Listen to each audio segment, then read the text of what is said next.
Olá, boa noite para você. O Supremo confirma juros compensatórios de 6% para casos de desapropriação.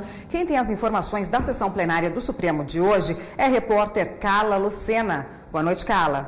Olá, Érica. Boa noite para você, boa noite a todos. Este tema chegou aqui no Supremo por meio de uma ação proposta pela Ordem dos Advogados do Brasil no ano 2000. Neste mesmo ano foi editada uma medida provisória que estabeleceu aí alguns critérios para o pagamento de juros compensatórios nos casos de desapropriações. Na sessão de hoje, os ministros decidiram por unanimidade que o limite para o pagamento de juros compensatórios é de 6%. Vamos ver agora na reportagem como foi o começo da sessão de hoje.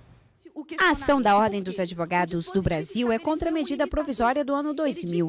A MP, entre outros pontos, limita em até 6% ao ano o pagamento de juros compensatórios nos casos de desapropriações por necessidade, utilidade pública, interesse social ou para fins de reforma agrária. A Advocacia Geral da União defendeu a norma. Apenas para se ter uma ideia, entre 2011 e 2016, só nas desapropriações relacionadas à política de reforma agrária pelo INCRA, o que se vislumbrou, na verdade, foi um gasto do poder público da ordem de 971 milhões de reais a título de juros compensatórios e de 555 milhões a título de indenização. Em 2001, o Supremo Tribunal Federal concedeu liminar suspendendo essa limitação e manteve a alíquota de 12% dos juros compensatórios prevista na Lei de 1941.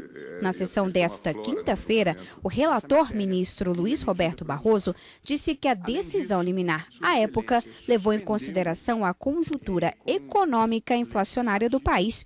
Para ele, o limite de 6% atualmente é compatível com o mercado financeiro. Esta nova lei, diante de uma nova realidade fática, fez uma ponderação entre a justa indenização devido ao proprietário do bem que era dele desapossado e, por outro lado, a eficiência e a economicidade na atuação da administração pública, somada, a meu ver, há uma vedação implícita no ordenamento de enriquecimento sem causa do próprio proprietário.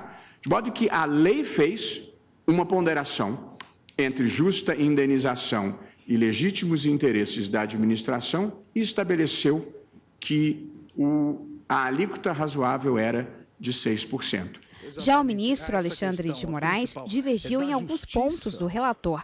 Ele considerou constitucional o trecho que diz que o proprietário deve comprovar a perda de renda para ter direito aos juros compensatórios.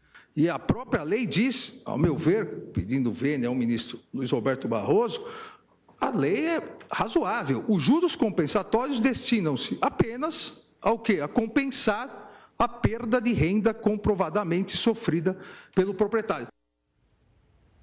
E após o voto do ministro Alexandre de Moraes, divergindo aí desses dois pontos, no caso, ele divergiu do relator em apenas dois trechos dessa medida provisória.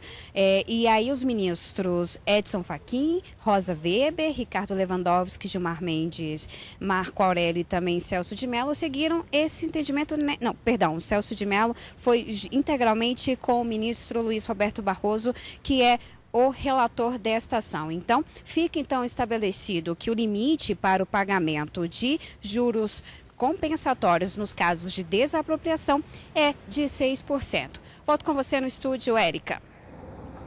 Obrigada, Carla. Quem está aqui para comentar um pouco mais da sessão de hoje, a consultora jurídica da TV Justiça, Karina Zucolotto. Boa noite, Karina. Boa noite, Érica. Uma sessão com um único tema hoje, né? Exatamente. Essa ação direta de inconstitucionalidade acabou tomando o tempo de toda a discussão do plenário, já que se trata de um caso bastante específico sobre desapropriação e um tema que gerou um debate bastante intenso. Só para a gente tentar entender um pouquinho melhor assim, o que a Carla já explicou, mas nesse caso, havia uma legislação de 1941 que estabelecia uma alíquota para esses juros compensatórios, que seria, na verdade, uma compensação em razão da desapropriação para aquele proprietário que utilizava aquele imóvel seu como um gerador de renda, vamos dizer assim, numa alíquota de 12%. Em 2000, veio uma medida provisória e baixou esse juro de 12% para 6%. Em 2001, os ministros no Supremo Tribunal Federal deferiram uma medida cautelar para suspender a eficácia desse juro de 6% da medida provisória, fazendo valer aqueles juros de 12%, e a medida provisória prevaleceu até o julgamento de mérito que aconteceu nesta tarde de hoje. E nesta tarde de hoje, os ministros entenderam que, em razão da economia do Brasil e da situação dessa economia mais estável que estamos vivendo, os juros de 6% é um valor razoável e que deve ser confirmada a sua constitucionalidade. Então, nesse sentido, eles acabavam cassando a parte da medida cautelar deferida para manter e voltar aquele juro de 6% que havia sido determinado pela medida provisória no ano de 2000. Esse foi um dos pontos que foram atacados pelo Conselho Federal da OAB, mas que foi confirmada a constitucionalidade hoje pelos ministros por unanimidade. Esse ponto não houve polêmica. Mas foram 3 pontos principais discutidos na sessão plenária de hoje. O segundo ponto tratava da necessidade, e a previsão dessa medida na própria medida provisória, a necessidade do proprietário que teve o seu imóvel desapropriado confirmar uma perda de um ganho em razão dessa desapropriação para ter o direito a esses juros compensatórios. Então, a medida provisória não diz que os juros compensatórios serão sempre devidos. Serão devidos apenas se houver essa comprovação da perda. Nesse ponto, o ministro Luiz Roberto Barroso entendia que seria inconstitucional esse dispositivo, porque não haveria essa necessidade de comprovação. Mas acabou prevalecendo o voto da maioria que se formou, liderados pelo ministro Alexandre de Moraes. E um último ponto foi sobre os honorários advocatícios, que os ministros também, por unanimidade, entenderam que a fixação do valor de honorários entre 0,5% e 5% é constitucional, mas quando limita um valor máximo de R$ 151 mil, haveria ali uma inconstitucionalidade desarrazoada e desproporcional. Então, foram esses 3 pontos, mas acabaram confirmando, na maior parte, a constitucionalidade da medida provisória de 2000, falando de juros compensatórios em casos de desapropriação. Tá ótimo, Karina. Obrigada pela participação. Até a próxima. Até semana que vem.